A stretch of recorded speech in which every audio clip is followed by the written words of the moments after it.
मनसेने वेगळ्या पद्धतीने घेतलं असं तुमचं म्हणणं आहे. त्यांना विचारतो कोण?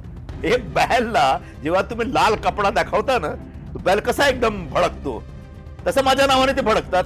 तसं येणाऱ्या माणसाला सुद्धा ही माती ही भाषा आपली वाटली पाहिजे ना. कॉर्पोरेट सेक्टर मध्ये सगळे मराठी बोलतात का?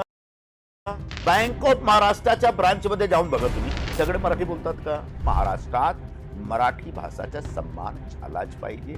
सगळ्यांना मराठी बोलायला पाहिजे, आम्ही पण मानतो. पण ज्यांना मराठी येत नाही त्यांना काहीतरी वेळ दिला पाहिजे ना. पण मराठी शिका असं म्हटलं त्रास का वाटतो? नाही, मराठी शिका याच्यावर त्रास नाही आहे. समजा त्याला मराठी येत नाही आणि त्यांचे तुम्ही परमिट रद्द केला तर त्रास होईल.